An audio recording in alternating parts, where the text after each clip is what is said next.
வணக்கம் சகோ. இது ஒரு சிவபக்தியோட கதை, சரியா? அந்த காலத்தில் ஒரு சிவபக்தை இருந்து வந்தாங்களாம். அவங்க சிவன் தான் அவங்களுக்கு எல்லாமே, இந்த உலகம் உயிர் எல்லாமே சிவன் மட்டும்தானா. அவங்க சிவ பக்தர்களுக்கு, ஏழை எளிய மக்களுக்கு அன்னதானமும் வழங்கிக்கிட்டு இருந்தாங்களாம். அவங்க மிகப்பெரிய வசதியான பணக்கார ஒரு குடும்பம் தானா. ஆனால் சிவத்தொண்டாட்டிட்டு சிவனடியார்களுக்கெல்லாம் அன்னதானம் கொடுத்துட்டு அவங்களோட வாழ்க்கையை வாழ்ந்துட்டு வந்தாங்களாம்.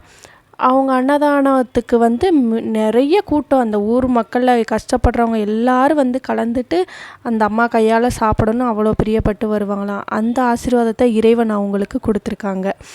அப்படி அவங்க தொடர்ந்து அன்னதானம் பண்ண குன்றி தின்றால் குன்றும் குறையும்ல, அப்படியே அவங்களோட சொத்து கொஞ்சம் கொஞ்சமாக கரைய ஆரம்பிச்சிச்சு. கடைசியில் அவங்க வாழ்ந்துக்கிட்டு இருந்த மிகப்பெரிய வீடையும் அவங்க விற்கிற நிலைமை ஆயிடுச்சு. விற்றும் பரவாயில்ல, அவங்களோட தொண்டை அவங்க நிப்பாட்டவே இல்லை. அன்னதானத்தை தொடர்ந்து வழங்கிக்கிட்டே வந்தாங்க. அப்போ அவங்க என்ன பண்ணலான்னு சொல்லி அந்த ஒரு ஜமீன்தார்கிட்ட போய் நின்னாங்களாம். ஐயா, எனக்கு கொஞ்சம் பண உதவி தேவைப்படுது, நான் ஏழை எளிய மக்களுக்கு அன்னதானம் போடுறேன். அவர் என்ன யோசனை பண்ணார், இவக்கிட்ட எந்த சொத்து பற்றி எதுவும் இல்லை, இவளை நம்பி காசை கொடுத்து நம்ம நாளைக்கு எங்கே போகிறதுன்னு யோசிக்க ஆரம்பித்தாராம். இருந்தாலும் சபைக்கு மத்தியில் கேட்டனால கொடுக்கலன்னு சொல்ல முடியலை, கொடுக்குறேன்னு சொல்ல முடியலங்கிற மாதிரி அவர் என்ன பண்ணலான்னு யோசிச்சுக்கிட்டு இருந்தாராம். அதற்கு அந்த அம்மா ஒரு தீர்வு சொன்னாங்களாம். இந்த சிவலிங்கத்தை என் பேரில் இருக்கிற அந்த குளத்துக்குள்ளே நான் போடுறேன். உங்கள் காசில் நான் பண்ண போகிற அன்னதானத்தில் எனக்கு புண்ணியம் என்ன கிடச்சாலும் அது உங்களையே சேரட்டும்.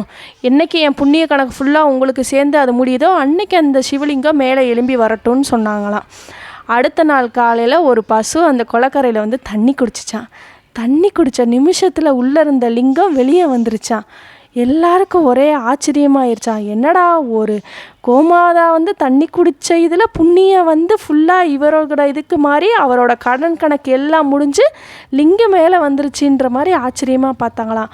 அப்படியே அந்த ஜமீன்தார் மனம் குன்றி போயிட்டாராம். அவங்கக்கிட்ட மன்னிப்பு கேட்டாங்களாம். நான் காசை பெரிய விஷயமா நினச்சிட்டேன், ஆனால் உங்கள் பக்தியும் சிவன் உங்களுக்கு கொடுத்துருக்க ஆசீர்வாதமும் எல்லாத்தையும் விட பெருசுன்னு சொல்லிட்டு அவங்ககிட்ட மன்னிப்பு கேட்டு அவங்களுக்கு தொண்டாட்டணும், சிவ தொண்டாட்டணும். அவருமே மனசு மாறி அவரோட பண ஆசை எல்லாமே விட்டுட்டு சிவபக்தனாக அவரும் மாறிட்டாராம். சிவன் அவரையும் ஆட்கொண்டுட்டாராம்.